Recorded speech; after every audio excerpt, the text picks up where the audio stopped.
Hello there. Welcome back to some Helldivers 2. And today, I want to talk to you about something that took me a long time to figure out. And I figured it out, of all places, here, in this very game. What I figured out is about what it actually means to show up for yourself when everything in you is saying to not even bother. So we're going to be joined by my friend here that I've known for a very long time. Going to get some drops in today. So we're going to settle in, get suited up, see where we need to drop, where Super Earth High Command needs us to go. Then we'll get down onto the planet, spread some democracy. So, settle in, go get a drink of choice, maybe, beverage, water, if you're over the age of 21 in the United States, or cooler parts of the world like Europe where the drinking age is a little bit lower, by all means, get your drink of choice, drink responsibly, and whether it's water or an alcoholic beverage. I am on a kick recently to drink like a gallon of water a day, and for health and fitness reasons. And yeah, it's a struggle with the amount of times you have to go to the bathroom when your body's kind of shifting over drinking that much water. I haven't drank that much water in a very long time, so. And here I am, spouting onto the internet about bathroom stuff. Real good quality content here, folks. Alright, well, buckle up here. Buckle up. If you're new here, welcome. This channel is where I talk honestly about mental health and recovery while I play games that I actually love. No fake positivity, no 5 easy steps to a healthier life, just real stuff, real gameplay, and hopefully something useful to you, whether it's a reminder to drink some water, whether it is bathroom habits, or whether you actually get something positive out of the yammerings of a madman, as I call myself. So, today I want to talk about the concept of showing up anyway. And here we are going to Fat Bay. It's actually Packed Bay. But, I'm a 12-year-old on the inside, so I'm going to call it Fat Bay. So, I wanted to talk about the concept of showing up. Not showing up ready, not showing up confident, just showing up. And we're going to show up here on the bug front and spread some liberty.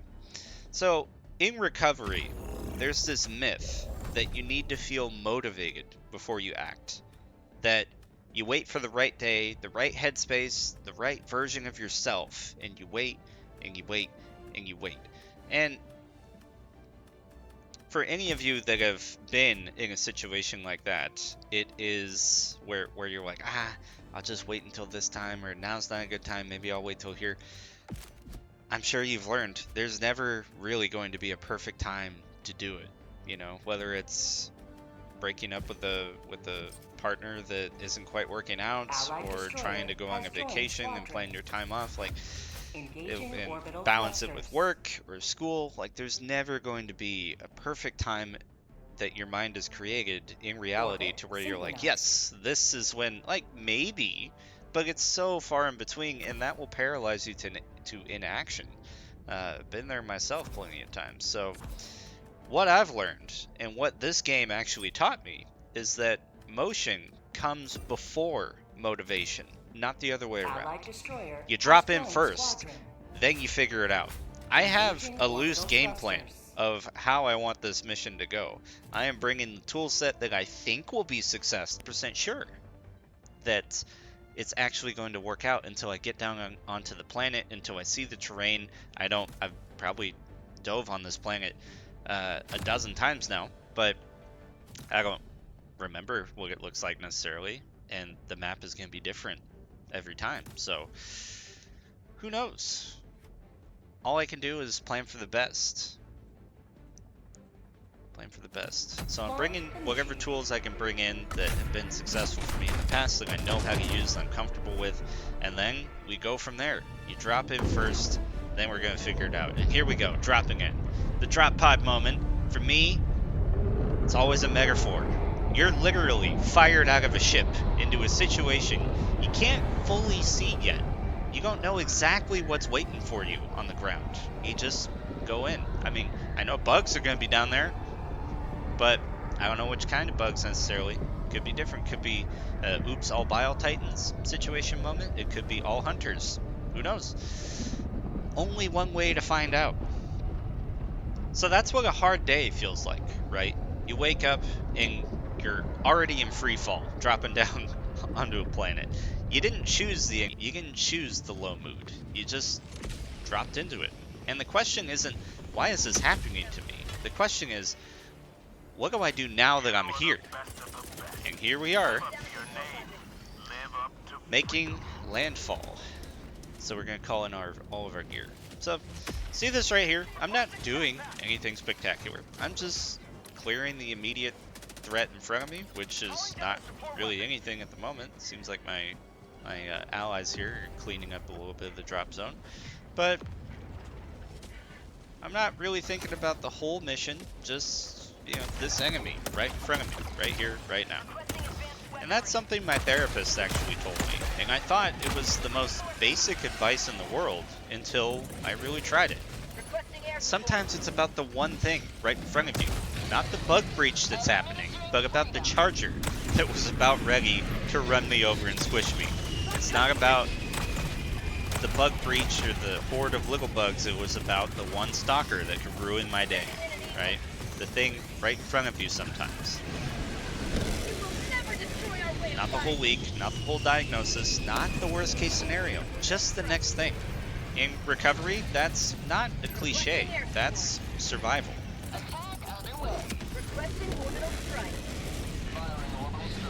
Boop. Man, I love the rail cannon strike. And here's another Bile Titan popping out. I brought the right tool for the job. Feels good. That happens in Helldivers. Feel like it's going to be a anti-tank heavy day. If we're already seeing a couple of chargers, we're seeing some Bile Titans, and whoop, got him. This game is so cinematic sometimes. Woo! Look at that bug fly off in the distance. Awesome.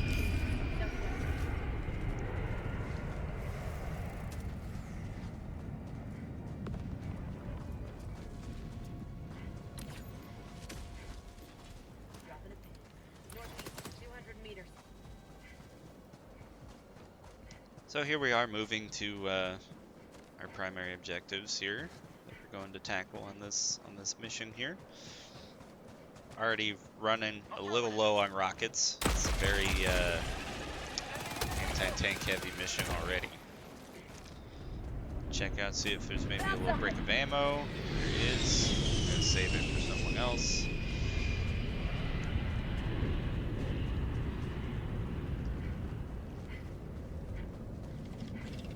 Ooh, big old bug nest. Let's soften this up a little bit.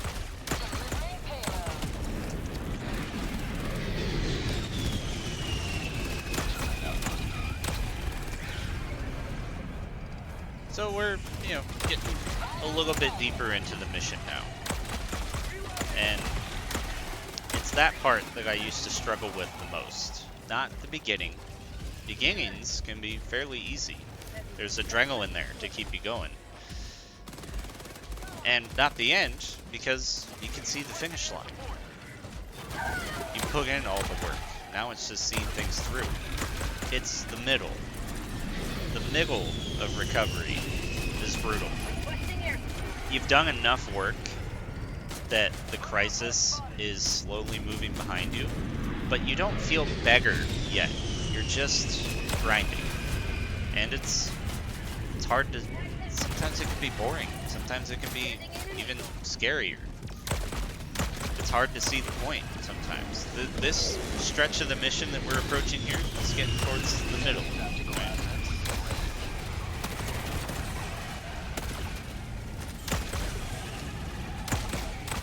So we're gonna try and clear up some of these bugs. More stalkers, that's nice. Teamwork makes the dream work, as they say. Hunter's bane of my existence, as always. And another bug breach popping up.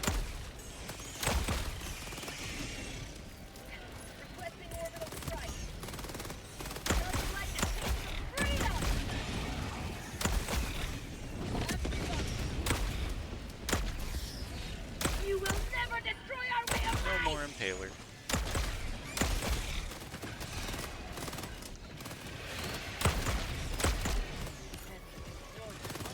I got a rocket for that.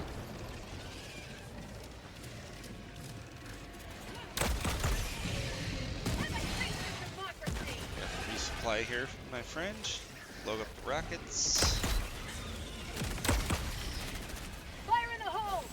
And get a little gas out there just to, oh, you hit me anyway, jerk.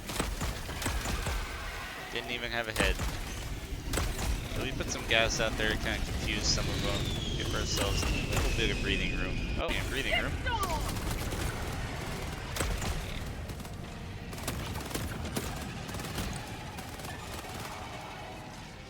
Oh my goodness, that is a lot of bugs.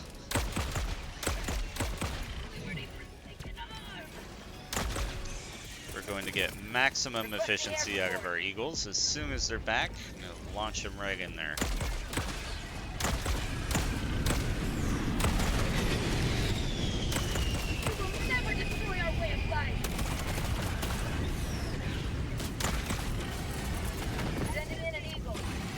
Car now. Oh, that's nice.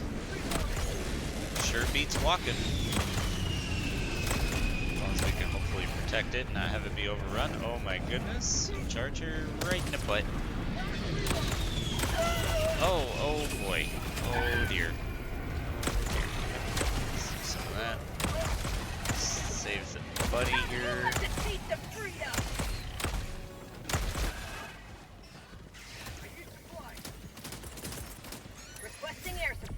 More napalm. Hopefully buy me a little bit of time.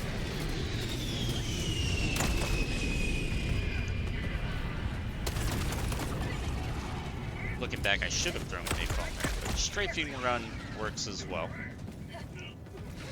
Softened up a lot of the enemies.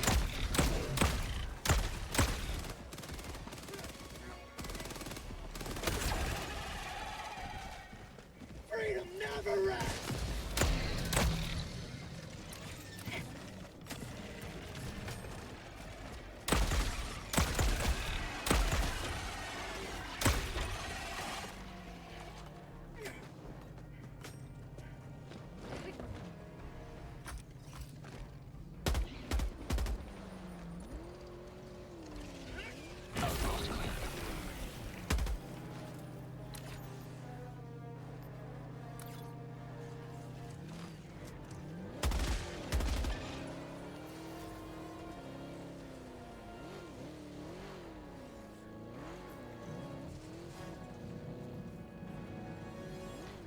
Artillery. So there's something's out there, you know. There's times in life when you just feel like something's coming. There's anxiety, right? Tactical asset near your location. So one thing about anxiety, and I can say this as someone who has a lot of it, who struggled with it for a while, is that sometimes the dread, the anxiety before a thing is worse than the thing itself.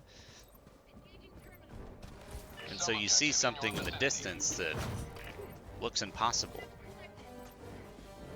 Your brain just starts doing the math on all the ways that it can go wrong. It took a lot of time to recognize what that feeling looks like. To not necessarily worry about it. Because if you have that much anxiety on it, you're gonna go through the entire experience twice. The first time when you are worrying about it, and then when you actually go through it. So there we are. We're gonna pop the Spore Charger. So, I've learned to recognize that feeling. And instead of running from it, instead, I line up the shot.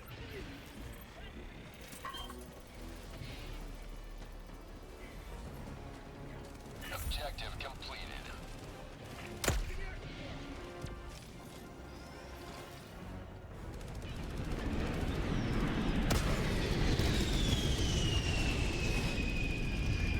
Yeah. I've thought about that shot a lot since I recorded this. Because in the moment, I didn't know I could make that shot. I had to tease the Bile Titan out to get his head to face me a little bit. So you saw me shoot my trident to get his attention. And I still didn't. That was a long shot. I didn't know if I could make it. The range was stupid. I almost talked myself out of taking the shot to begin with. A waste of a rocket. But I remembered, you miss 100% of the shots you're going to take. Now, I know that's a hockey quote on a Helldivers video on a mental health channel, but it landed for me. You don't know what you're capable of until you try the thing that feels so far away. Sending in an eagle. How'd you like to taste of freedom?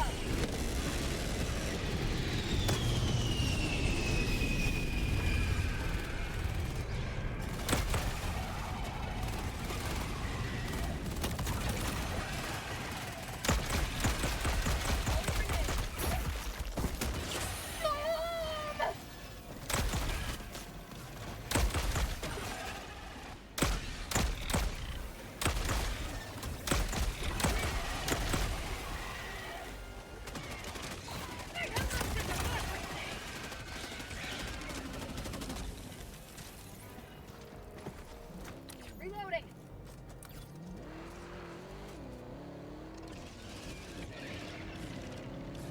Requesting objective equipment.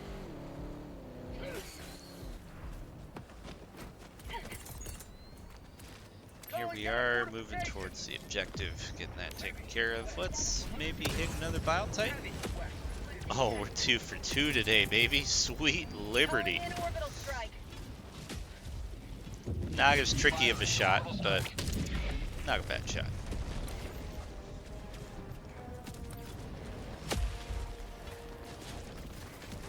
Things might get a little spicy here. We got an Impaler, another Spore Charger in the background somewhere. See if I can get eyes on the Impaler, get my rocket reloaded.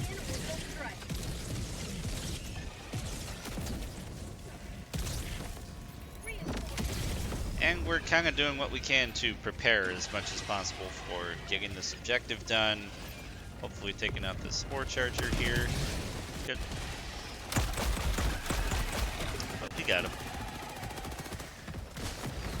Oh my goodness, sneaky Charger. Did not see him. So you can kind of skip, or you can kind of do the reload animation in phases there. So as long as you get the old tube out, shortens the reload time, or you can like split up the reload time. And here we go, starting the objective. So here's something I want to be honest about. There are sessions when it's a slog, when it's like, why did I even pick up this game today? I don't have the energy for it. Not because the game is necessarily hard. There are certainly hard moments, but I've been through plenty of hard moments. But I think it's because I'm having a rough mental health day, and I don't have it in me. And I've learned slowly, painfully, the difference between resting and retreating. Resting is intentional. Put the controller down. You take care of yourself. Come back tomorrow. That's healthy. Retreating is running from the discomfort because you don't want to feel it. And retreating usually makes things worse. In my experience, it'd be okay to retreat if you need to. It's important to understand in the moment that you might not be strong enough. And in those moments, you might not have that kind of introspection or foresight. You might just be reacting, right? And I mean, I think the sandstorm happening inside of the bug breach is an excellent metaphor for knowing that there's chaos going on around you, but you're not necessarily able to see the scope of it until you get through the sandstorm, until you push through to the other side, or run away. Normally, we're faced with two choices when we're encountering experiences, tough moments. You're faced with, do I try and figure this out? Can I try and figure this out? Or do I just run away? And especially if you struggle with anxiety and depression, the depressive thoughts can be really intense on that, of feeling like you don't deserve the help, that you don't deserve comfort, that you don't deserve to have anything as far as support is concerned. Maybe you trick yourself into thinking that you can handle it yourself. And maybe you can, but for a long time, I always said to myself, well, you've been through a lot. Like, at least it's not this, or at least it's, you know, it's not your mom going to jail, or it's not, you know, someone in your life attempted suicide, you know. And so, it's not that. And then you rationalize it away, you know, and when in reality, you're still feeling things, you're still hurting in that moment. And so I guess long story short, it's fair to want to retreat at times. There's no judgment if you have retreated in the past from difficult moments, things that you couldn't face. I've done that plenty of times, is what I'm trying to say. And what I have learned is that it's important to take a moment to breathe, to rest, to be mindful when you're approaching those moments and when you're in those moments, to take a pause. That's something that's has been so incredibly helpful for me, is just being able to take a pause in something and go, okay, this is intense, or this person that I'm arguing with, this is a lot. I don't want to argue with the person that I care about a lot, you know. And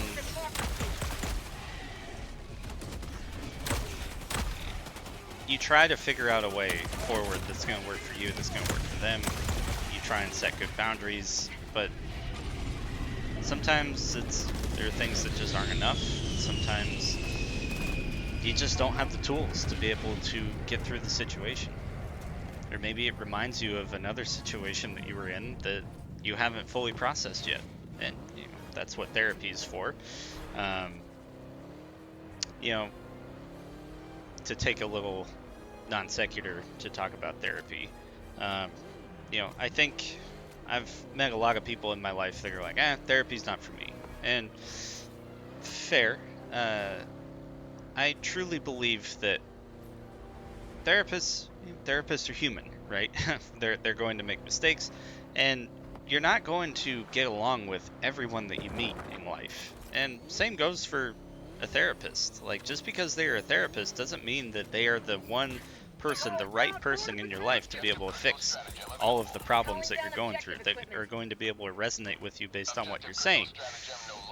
I've been to a few therapists before in my life, and the one that I have now is an amazing therapist. And, you know, I've had previous therapists say similar things and have me do similar actions to try and get through things, but I have never felt as connected to this therapist I currently have.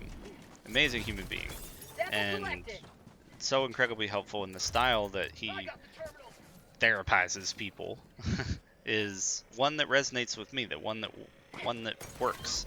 And so for those of you who have said, well, I tried therapy, it wasn't for me, take some time and then maybe give it another shot. I know it's a lot to try and find a therapist. It's a lot of calling phone numbers and looking at reviews, and you have to put yourself out there to a certain extent in order to start getting the process going and really getting into the meat and potatoes. But, you you know, it is important. It's just like, you know, going to a doctor. You don't need, you know, unless you have something incredibly, you know, debilitating with you, say, you know, a terminal disease or something, then you have to go to the doctor on a couple of times a week, right, or a regular basis. But, you know, and I think it's synonymous with if you are really going through something, mental health-wise, yeah, talk to a therapist once a week. And then as you start healing, as you start going through the process, then you can tone it down. Okay, let's just go once every 2 weeks, maybe once a month. Just check in, right?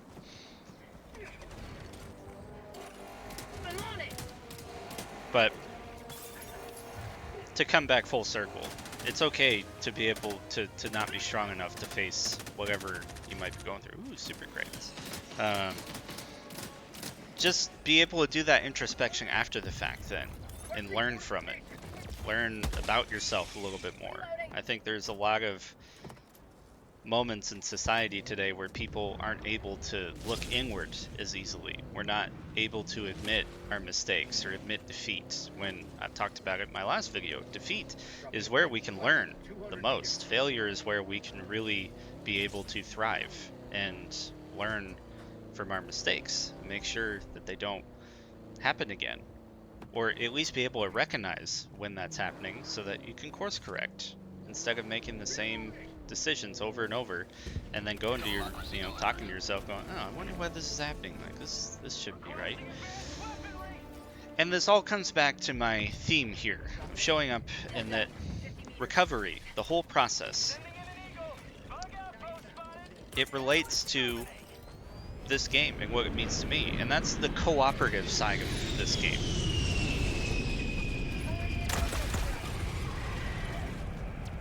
Even when I'm playing by myself, or maybe when I'm playing with a friend, there's something about the community in games like Helldivers that mirrors something that is really important in the process of recovery.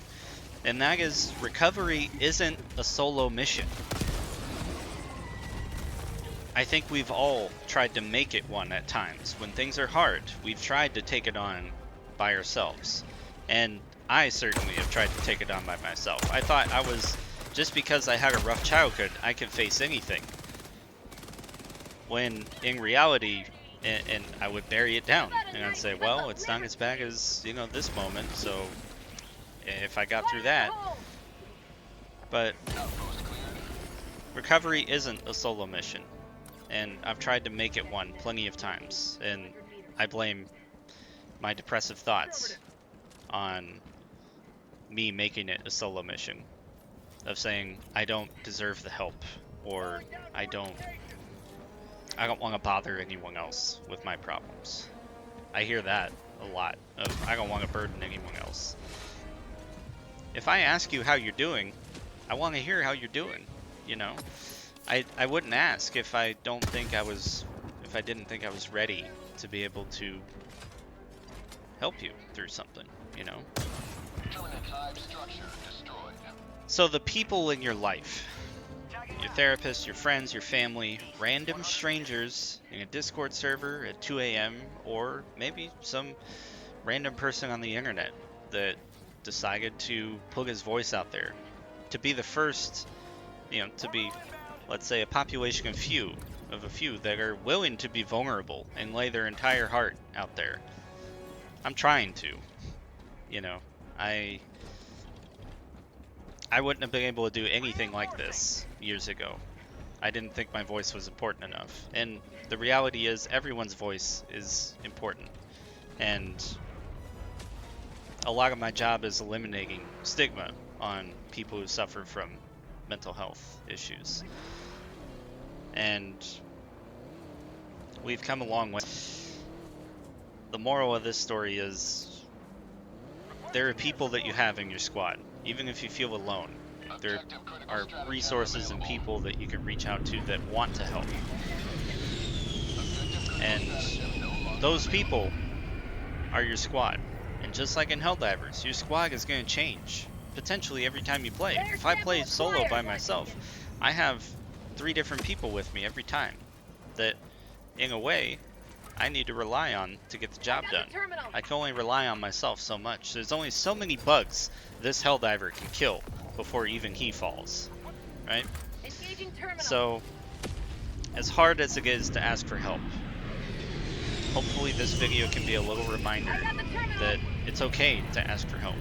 And that's the healthy thing to do. That's the strong thing to do.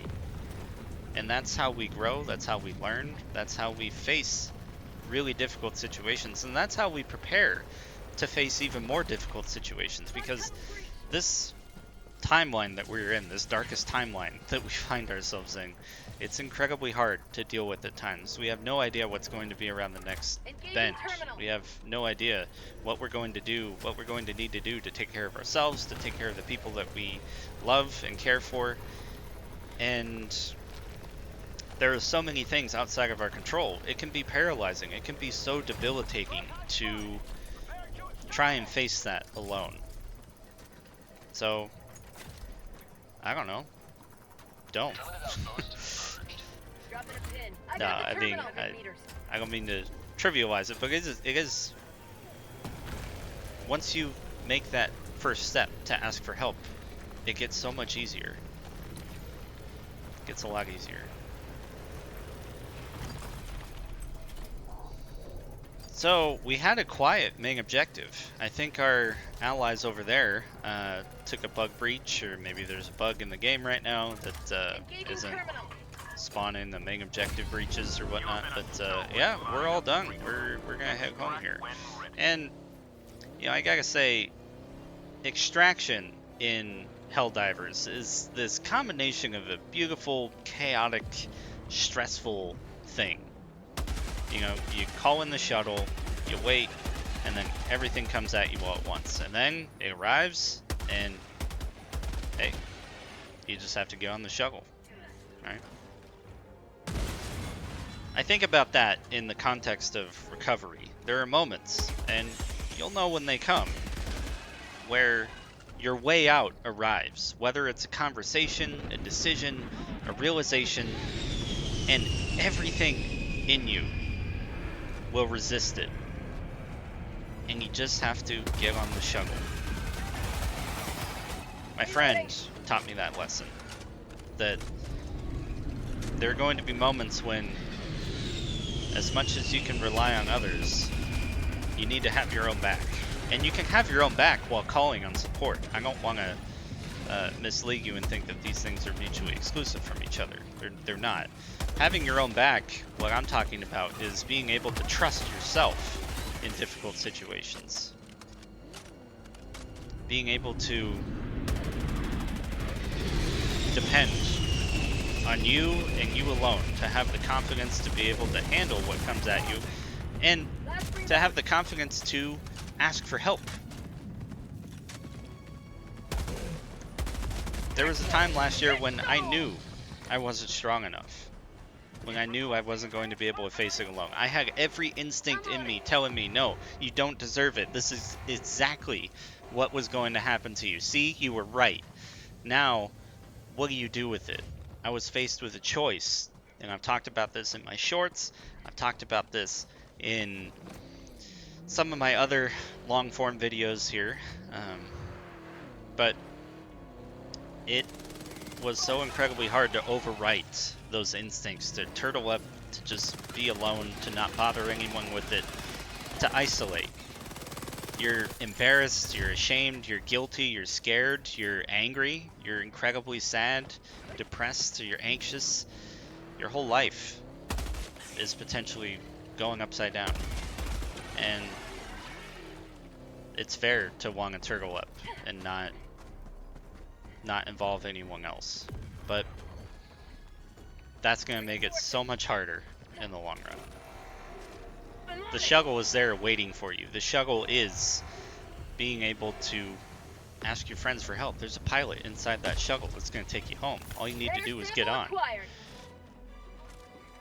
So, yeah, I think it's about, in those tough moments when you're surrounded by chaos, being able to call in the shuttle and get out of there, so that you can think, so that you can reset.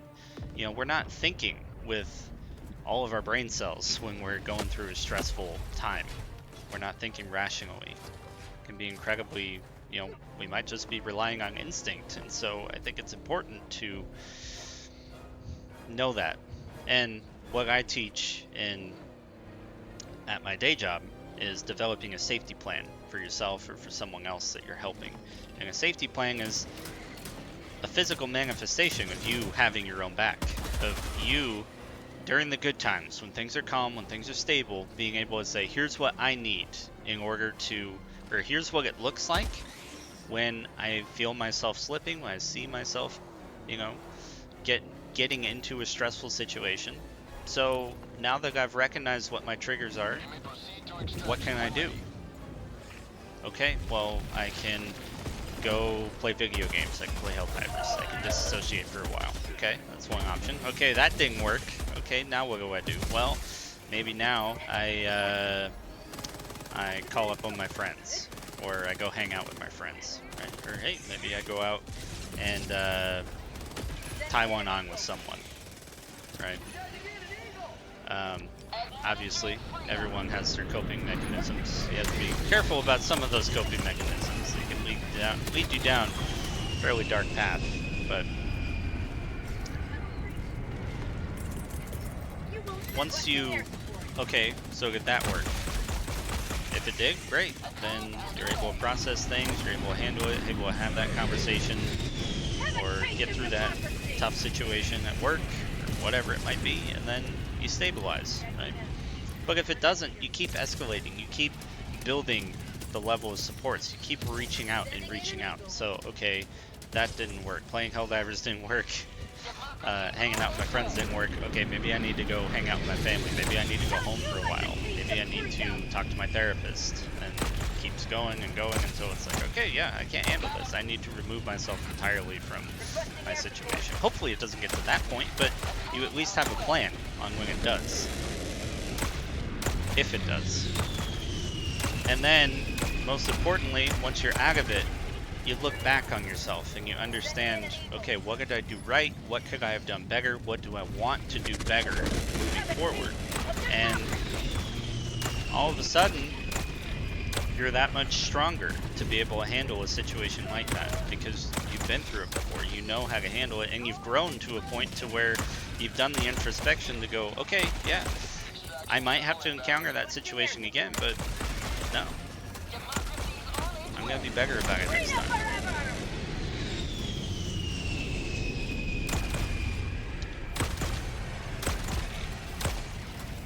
So we're gonna go and get out of town here.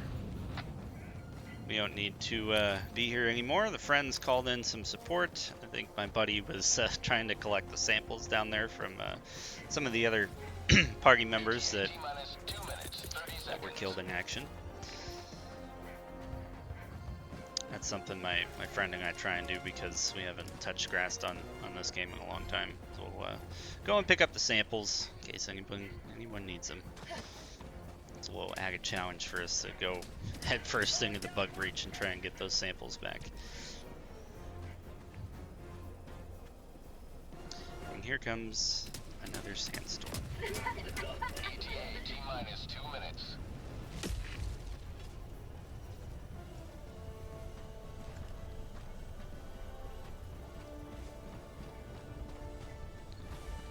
So I did want to say, if you have made it this far in the video, genuinely, from the bottom of my heart, thank you.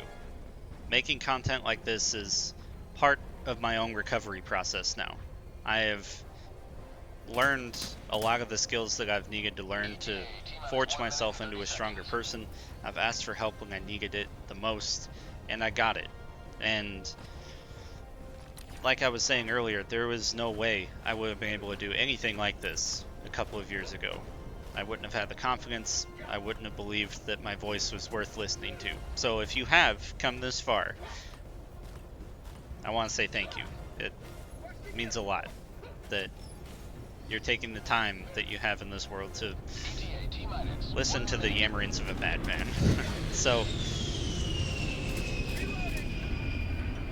making this stuff helps keep me accountable. It's about transmuting what I've learned, and instead of taking it inward, turning it outward again, in the hopes that it can help even just one person.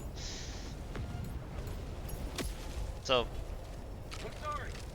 if you have made it this far, you've heard me be vulnerable for about 40 minutes at this point. So, if you do feel like you want to connect and you want to share something, put it down in the comments, or maybe subscribe, even better. That'll let me know to keep doing what I'm doing. Even just one subscriber would that gives me all the energy I need to keep going forward. Sometimes it's the little things that can really keep someone moving forward. And like I said, this helps keep me accountable. It makes me put words into things that are just easier to leave vague. And here we are, heading out. Gonna head on to the next dive here. So, if something in this video resonated with you, please let me know. Want to hear about it in the comments. And if you're going through a hard stretch right now, if you're in the middle of the mission, I see you. Keep going. Extraction's right around the corner. Let me know what you think. Like, subscribe, do all that fun stuff. Let me know so I can keep doing what I'm doing. But I'm going to keep going. And I hope this video helped you be able to keep going, or reminded you of when you were going through a tough time. So, once again, thank you for sticking around. I really appreciate it. And if you are a Helldiver, I will see you in the next drop. So long, folks.